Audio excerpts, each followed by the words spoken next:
മാ എന്ന പേരിൽ മലപ്പുറത്ത് മുസ്ലിം യൂത്ത് ലീഗ് ലിറ്ററേച്ചർ ഫെസ്റ്റിവൽ സംഘടിപ്പിക്കുകയാണ്. ഇപ്പോൾ പാണക്കാട് മുനവറിൽ നിങ്ങൾ നമ്മോടൊപ്പം ചേരുകയാണ്. എന്താണ് ഈ മാ? മാ എന്നുള്ളത് അത് മലപ്പുറത്തിൻ്റെ ഒരു പ്രതീകം എന്ന നിലയ്ക്ക് മലപ്പുറം എന്നുള്ളത് മായാണ്. പക്ഷേ മാക്ക് ഒരുപാട് അർത്ഥങ്ങളുണ്ട്. മാതാവ്, മനുഷ്യൻ, മണ്ണ്, അതുപോലെ ഒരുപാട് നന്മകളുടെ പേരുകളൊക്കെ പിറവിയെടുത്ത് മായിൽ നിന്നാണ്.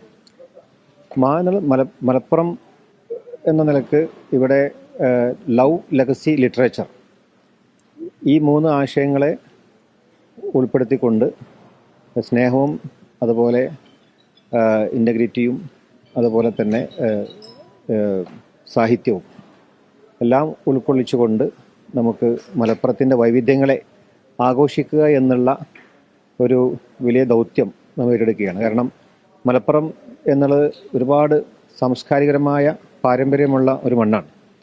സാഹിത്യരംഗത്ത് നിരവധി കോൺട്രിബ്യൂഷൻ ഈ നമ്മുടെ മലയാളത്തിൻ്റെ പിതാവ് തുഞ്ചത്ത് എഴുത്തച്ഛൻ, അദ്ദേഹം ഇടപെട്ട ജില്ല മലപ്പുറമാണ്. ഉറൂബിൻ്റെ മണ്ണ് മലപ്പുറമാണ്. തുഞ്ചത്ത് അതുപോലെ തന്നെ പൂന്താനത്തിൻ്റെയും അതുപോലെ MTയുടെ കഥകൾ നിറഞ്ഞു നിന്ന നീളാനദി അത് ഒഴുകി പോകുന്നത് മലപ്പുറം ജില്ലയിലൂടെ ഉണ്ട്. അപ്പം ഇതൊരു മലപ്പുറത്തിൻ്റെ സാംസ്കാരിക തനിമയും അതേപോലെ തന്നെ മലപ്പുറത്തിൻ്റെ സൗഹൃദവും മാനവികത, ഇവിടെ എല്ലാ വിശ്വാസികൾക്കും വളരെ കംഫർട്ടായി ജീവിക്കാൻ കഴിയുന്ന ഒരു ദേശമാണ്. അതിൻ്റെ ഒക്കെ പാരമ്പര്യം നേരത്തെ മമ്പറന്തങ്ങൾ ഉണ്ടായിരുന്നപ്പോൾ അദ്ദേഹത്തിൻ്റെ ഇടപെടൽ, കളിയാട്ടുത്സവം അത് തുടങ്ങുന്നതിന് മുമ്പ് അദ്ദേഹത്തിൻ്റെ അടുത്ത് പോയ സമ്മതം ചോദിച്ചാണ് ആ ഉത്സവം തുടങ്ങാറ്. അതുപോലെ ഞങ്ങളുടെ കുടുംബ അംഗങ്ങളായിട്ടുള്ള ഞങ്ങളുടെ പിതാമഹനായിട്ടുള്ള പൂക്കോയത്തങ്ങൾ, ഷിയാബ്ദങ്ങൾ, ഇവരൊക്കെ ഇവിടെ സമാധാനം നിലനിർത്തുന്നതിന് വേണ്ടിയും അതുപോലെ മതസൗഹാർദ്ദം കാത്തു സൂക്ഷിക്കുന്നതിന് വേണ്ടിയൊക്കെ അവർ നടത്തിയിട്ടുള്ള ഇടപെടലുകൾ. അങ്ങാടിപ്പുറത്ത് തലക്ഷേത്രം, അവിടെ ഒരു നാശമുണ്ടായപ്പോൾ അവിടെ സാമൂദ്രവാദികൾ തീ വെക്കാൻ ശ്രമിച്ചപ്പോൾ അത് ആദ്യമായി കെടുത്താൻ പോയത് അദ്ദേഹമാണ്. അതുപോലെ അങ്ങനെ ഇവിടെ ബാബരി മസ്ജിദ് തകർക്കപ്പെട്ട കാലത്ത് ഇന്ത്യയിലാകെ ഒരു വലിയ കലാപം പൊട്ടിപ്പുറപ്പെടുമ്പോൾ മലപ്പുറത്തും കേരളത്തിലൊക്കെ ക്രമസമാധാനം കാത്തു സൂക്ഷിക്കാൻ നമുക്ക് സാധിച്ചിട്ടുണ്ട്. അപ്പോൾ ഇവിടെ ഈ ഒരു കാലഘട്ടത്തിൽ നമുക്ക് ഒരുപാട് വിദ്വേഷത്തിൻ്റെ ഒരു സംസ്കാരം ഇവിടെ വരുന്നു. വിവേചനത്തിൻ്റെയും വിഭാഗീയതയുടെയും ഒക്കെ ഹേറ്റഡ് പൊളിറ്റിക്സും ഹേറ്റഡ് സോഷ്യൽ സെഗ്മെൻറ്റായി വരുന്ന ഈ കാലഘട്ടത്ത് ഇതിനെ നമുക്ക് പ്രതിരോധിക്കാൻ നമുക്ക് സാധിക്കണം. അപ്പം ഒരു രാഷ്ട്രീയ സംഘടന നിലക്ക് നമ്മൾ എല്ലാ തരത്തിലുമുള്ള പ്രതിരോധം നമ്മൾ നടത്തുന്നുണ്ട്, സമരം നമ്മൾ നടത്താറുണ്ട്, അതുപോലെ ഇത്തരത്തിലുള്ള ഇതിനെതിരെ ഉള്ള ബോധവൽക്കരണം നടത്താറുണ്ട്. ഇപ്പോൾ സർഗാത്മകമായ ഒരു പ്രതിരോധം ഇതിനൊക്കെ എതിരെ തീർക്കുക എന്നുള്ളതും നമ്മുടെ ഒരു വലിയ ഉത്തരവാദിത്തമാണ്. അതാണ് ഒരുപാട് അക്ഷരങ്ങളെ സ്നേഹിക്കുന്ന ആളുകൾ മലപ്പുറത്ത് പിറവിയെടുത്തിട്ടുള്ള ഒരുപാട് എഴുത്തുകാർ പുതിയ കാലത്തുമുണ്ട്.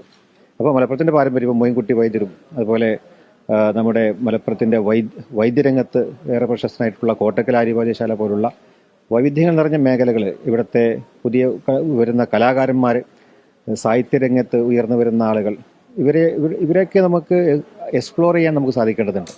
അപ്പം അങ്ങനെ ഈ വെറും സമരവും അല്ലെങ്കിൽ മിഥ്യയിൽ ജീവിക്കുക എന്നതല്ല നമ്മുടെ ഉത്തരവാദിത്വം. അതിനപ്പുറത്തേക്ക് യാഥാർത്ഥ്യബോധത്തോടു കൂടി ജീവിക്കുവാനും പുതിയ കാലങ്ങളെ വായിക്കാനും മനസ്സിലാക്കാനും അത് മനസ്സിലാക്കി കൊടുക്കുവാനും നമ്മുടെ ഇത്രത്തോളം നമുക്ക് സാമൂഹികപരമായ ഉത്തരവാദിത്വമുണ്ട് എന്നത് വിളിച്ചോതുന്ന രീതിയിലുള്ള 3 ദിവസത്തെ ഒരു ഫെസ്റ്റീവാണ് ഇവിടെ സംഘടിപ്പിക്കുന്നത്. പ്രധാനപ്പെട്ട ഒരുപാട് വ്യക്തിത്വങ്ങളൊക്കെ പങ്കെടുക്കുന്നുണ്ടോ? ഏകദേശം 200-ലധികം വലിയ പ്രമുഖരായിട്ടുള്ള ആളുകൾ വരുന്നുണ്ട്.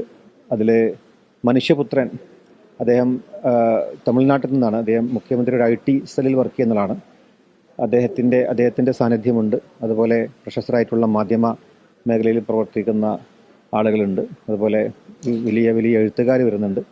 അതിൻ്റെയൊക്കെ ഡീറ്റെയിൽസ് നമ്മൾ ഒരുപാട് ആളുകളുണ്ട്. ഏകദേശം 200-അധികം ഗസ്റ്റുകളിലൂടെ എല്ലാവരുടെയും പേര് പറയാൻ സാധിക്കില്ല. പക്ഷേ 60 സെഷനാണ് ഇതിലുള്ളത്. വിവിധ വളരെ എഫക്റ്റീവായിട്ടുള്ള സെഷൻസുകളാണ് ഇതിൽ ഉൾപ്പെടുത്തിയിട്ടുള്ളത്. എന്ന് മുതലാണ് നമ്മുടെ പരിപാടി? എന്ന് വരെയാണ്? നാളെ ഇതിൻ്റെ ബുക്ക് ഫെയറിൻ്റെ ഉദ്ഘാടനമാണ് 30-ാം തീയതി. 31-ാം തീയതി ഔദ്യോഗികമായ ഉദ്ഘാടനം സയ്യിദ് സാദിഖ് അലി ശിഹാബ് തങ്ങൾ അടക്കമുള്ള കുഞ്ഞാലിക്കുട്ടി അടക്കമുള്ള നേതാക്കൾ പങ്കെടുക്കും. അത് 2-ാം തീയതി വരെ നീണ്ടു നിൽക്കും. എങ്ങനെയാണ് രജിസ്ട്രേഷൻ ഉണ്ടോ? എങ്ങനെയാണ് ആളുകൾ പങ്കെടുക്കേണ്ടത്? എങ്ങനെയാണ്? നല്ല പ്രതികരണമാണ്. ഏകദേശം 3000-ഓളം ആളുകൾ ഇപ്പോൾ ഇതിൽ രജിസ്റ്റർ ചെയ്ത് കഴിഞ്ഞു. നമ്മൾ 2 തരത്തിലുള്ള രജിസ്ട്രേഷൻ ഉണ്ടായിരുന്നു. ഒന്ന് അറ്റൻഡി രജിസ്ട്രേഷൻ, മറ്റൊന്ന് എമൗണ്ട് വാങ്ങിയിട്ട് രജിസ്ട്രേഷൻ ഉണ്ടായിരുന്നു. അപ്പോൾ എമൗണ്ട് വാങ്ങിയവർക്ക് നമ്മളൊരു ഫെസ്റ്റിവൽ കിറ്റ് കൊടുക്കും, പക്ഷെ അല്ലാത്തവർക്ക് രജിസ്റ്റർ ചെയ്യാം. ആ എമൗണ്ട് വാങ്ങിയവർ തന്നെ ഏകദേശം 700ഓളം പേർ ഇതിനകം പണം കൊടുത്ത് രജിസ്റ്റർ ചെയ്ത് കഴിഞ്ഞു. ബാക്കി 3000ഓളം ആളുകൾ രജിസ്ട്രേഷൻ പൂർത്തീകരിച്ചിട്ടുണ്ട്. 50,000 മുകളിൽ ആളുകൾ ഈ ഫെസ്റ്റിവലിൽ ഭാഗവത്താകുമെന്നാണ് ഞങ്ങൾ വിശ്വസിക്കുന്നത്. ഏതായാലും മുസ്ലിം യൂത്ത് ലീഗ് പുതിയൊരു കാൽവെപ്പ് തന്നെയാണ് നടത്തുന്നത്. ലിറ്ററേച്ചർ ഫെസ്റ്റിവലാണ് മലപ്പുറത്ത് നടക്കാനിരിക്കുന്നത്. ക്യാമറമാൻ അമിത് കല്ലായിക്കൊപ്പം സമീർ ബിൻ കരീം, 24 മലപ്പുറം.